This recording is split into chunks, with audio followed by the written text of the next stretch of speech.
সকলকে স্বাগত জানাচ্ছি আরো একটি ক্লাসে। এর আগের ক্লাসে তোমাদের দেখিয়েছি বাইনারি থেকে অক্টাল, বাইনারি থেকে হেক্সাডেসিমাল।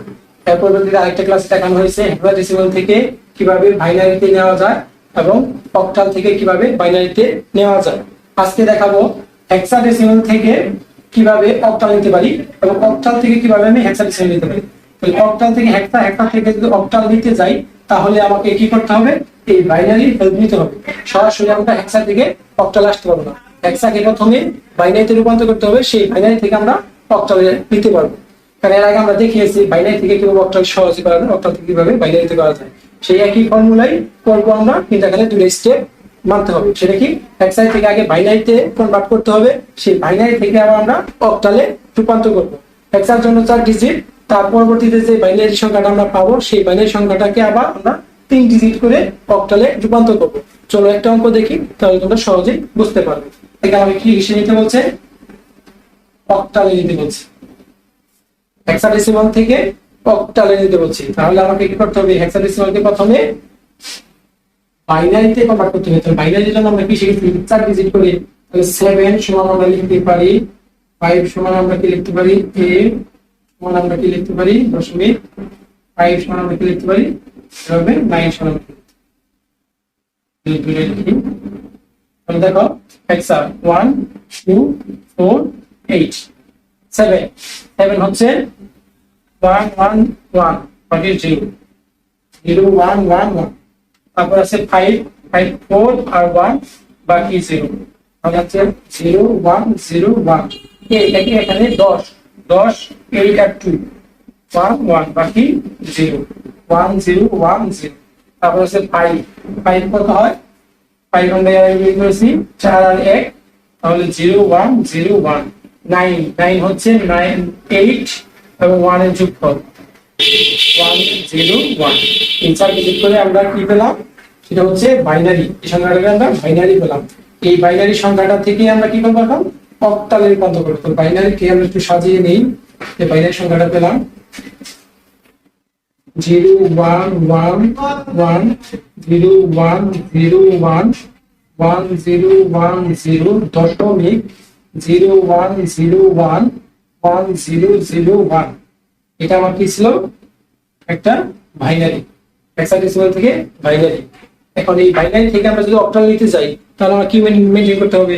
বাইনারি থেকে অক্টাল যখন নিয়েছি তখন 3 ডিজিট ফলো করতে হচ্ছে। তাহলে এখান থেকে আমরা 3 ডিজিট আলাদা করে আর পরবর্তীতে আমরা অক্টাল সংখ্যায় নিয়ে নেব। তাহলে আমরা কি বলছিলাম? দশমিকের এই পাশে, দশমিকের বাম পাশ দিয়ে গণনা করতে হবে আর দশমিকের পরবর্তীতে ডান পাশ দিয়ে গণনা করতে হবে 3 ডিজিট করে। তাহলে দেখো এখানে আছে আমার 0 1 0 এই 3টা, তারপর আছে 1 1 0 এই 3টা, তারপর আছে 1 0 1 এই 3টা, তারপর আছে 1 1 0 এই 3টা গঠন করে।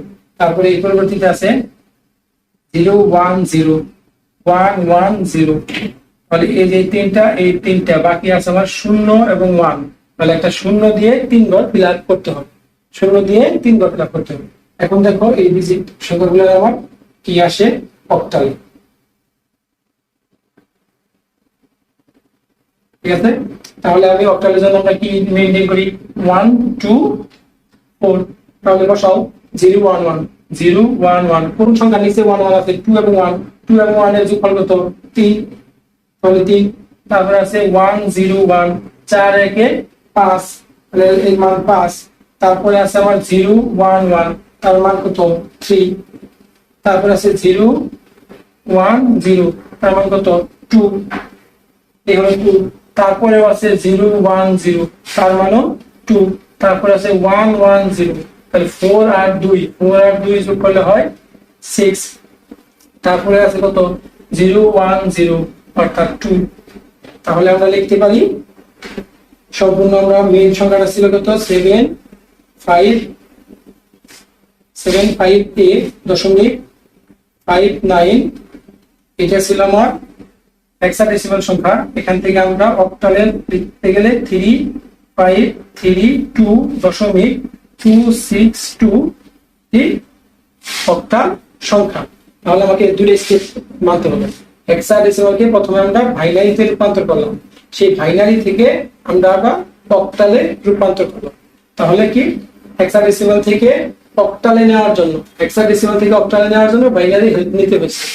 আবার এখন আমরা যদি অক্টাল থেকে হেক্সা নিতে যাই তাহলে আমার সেম কন্ডিশন, যেমন বাইনারি হেল্প নিতে হবে। আর একটা অঙ্ক দেখবো, তাহলে তোমরা সহজে বুঝতে পারবে। যেমন এটা যদি আমি চিন্তা করি, যেমন 35332.262 ছিল, এই সংখ্যাটা ছিল, তো এই সংখ্যার জন্য আমরা তিনটা করে কি নিব, বাইনারিতে প্রকাশ করবো। সেই তিনটা করে বাইনারি প্রকাশ করে চারটা করে আমরা হেক্সাডেসিমালের জন্য সাজাবো। সেই চারটা সংখ্যার যোগফল কে কত হয় সেই সংখ্যাগুলো বসিয়ে দিলে আমরা হেক্সাডেসিমাল সংখ্যাটা পেয়ে যাবো, অর্থাৎ পুরোটাই বিপরীত। চলো আমরা একটা অঙ্ক করি, তাহলে তোমরা সহজে জিনিসটা বুঝতে পারবে। একটা অক্টাল সংখ্যা থেকে হেক্সাতে রূপান্তর করবো। তাহলে কি অক্টাল থেকে আমাকে কি নিতে হবে, বাইনারি নিতে হবে। তাহলে বাইনারিতে নেই, চলো 5 3 7 1 5 7। তাহলে অক্টাল থেকে বাইনারিতে নেওয়ার জন্য অক্টালে কয় ডিজিট, 3 ডিজিট, কত 1 2 4 5 5 কত কত যোগ করলে হয় 1 আর 1 0, তাহলে কত 1 0 1 3 3 কত আছে 1 1 0, দেখো কত আসে 0 1 1 আছে 7 7 সবগুলা অঙ্কের যোগফল 1 1 1 আছে 1 1 0 0 1 হবে 0 0 1 হবে। 5 কত হবে 4 আর 1 যোগ 1 0 1, 7 কত হবে বাকি তিনটা লক্ষ্য করো 5। এই হলো আমার বাইনারি একটা সংখ্যা।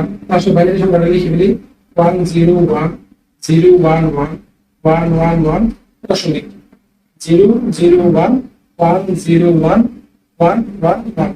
এই সংখ্যাটা আমার কি ধরে নিছে, একটা বাইনারি সংখ্যা। এখন এই বাইনারি সংখ্যা থেকে আমরা কি হেক্সা নিব। তাহলে হেক্সার জন্য আমার কয় ডিজিট মানতে হয়, 4 ডিজিট। তাহলে এখন দশমিকের বাম পাশ থেকে আমরা 4 ডিজিট করব, দশমিকের ডান পাশ থেকে আমরা 4 ডিজিট করব। শেষের সংখ্যা যদি 4 ডিজিট পূর্ণ না হয় শূন্য দিয়ে আমরা ফিল আপ করব।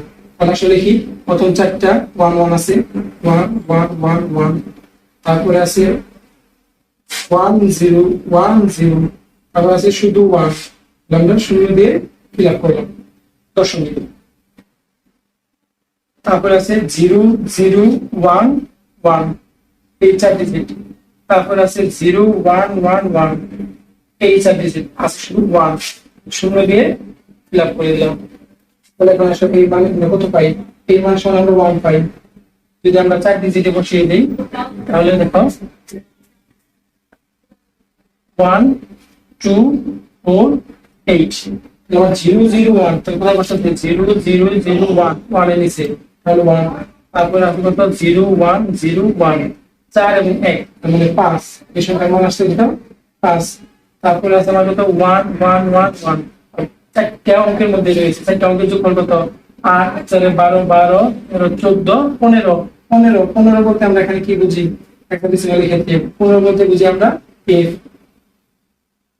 তারপরে আছে কত 0 0, আমরা এটা সাইড করে দেই, এখানে 15 মানে f। 0 0 1 1 1 1 কার নিচে আছে 2 আর 1 3, এই মানের মান হচ্ছে 3। তারপরে আছে কত 0 0 1 1 1, 4 দিয়ে 6 আর 7, এই মান হচ্ছে 7। তারপরে আছে কত 1 0 0 0, 8 এর নিচে 1, তাহলে এই সংখ্যাটা হচ্ছে 8। তাহলে আমরা কি সর্বশেষ পেলাম 5 3 7 দশমিক 1 5 7 অক্টাল সংখ্যা সমান আমরা লিখতে পারতেছি 1 5 8 দশমিক 3 7 8 একটি হেক্সাডেসিমাল সংখ্যা। তাহলে আমরা এই অক্টাল সংখ্যাকে হেক্সাডেসিমাল সংখ্যায় রূপান্তরের জন্য কার হেল্প নিলাম, বাইনারি হেল্প নিলাম। বাইনারি প্রথমে কনভার্ট করলাম, সেই বাইনারি কে আবার হেক্সাডেসিমালে কনভার্ট করলাম। মানে এর আগে আমরা ভিডিওতে দেখেছি কিভাবে বাইনারি থেকে অক্টাল, অক্টাল থেকে বাইনারিতে নেওয়া যায়, ও বাইনারি থেকে হেক্সা, হেক্সা থেকে কিভাবে বাইনারি নেওয়া যায়। এখন যেহেতু আমি অক্টাল থেকে হেক্সা যাচ্ছি, হেক্সা থেকে অক্টাল যাচ্ছি, তার সরাসরি না গিয়ে আমরা কি করলাম, বাইনারিকে মাঝখানে রেখে অর্থাৎ বাইনারির সাহায্য নিয়ে আমরা অক্টাল থেকে হেক্সাডেসিমালে আসলাম। তো আশা করি তোমরা সকলেই বুঝতে পারছো, কারণ বাসায় তোমরা যদি প্রচুর অঙ্ক প্র্যাকটিস করো আরো তোমরা ইজি হবে। তো ভিডিওটা তোমরা বারবার দেখবে, আশা করি এই ওই বাইনারি থেকে অক্টাল, অক্টাল থেকে হেক্সাডেসিমাল, হেক্সাডেসিমাল থেকে অক্টাল, অক্টাল থেকে বাইনারিতে রূপান্তরে তোমাদের কোনো প্রকার সমস্যা হবে না। এর আগের ভিডিওতে আমরা এই রূপান্তরগুলো দেখিয়েছি। আমি 3টা নিয়ম জাস্ট ফলো করে এই সবগুলা সংখ্যা রূপান্তর দেখিয়েছি। তো সকলকে ধন্যবাদ। পরবর্তী ক্লাসে দেখা হবে। সবাই বলেই ভালো থাকো।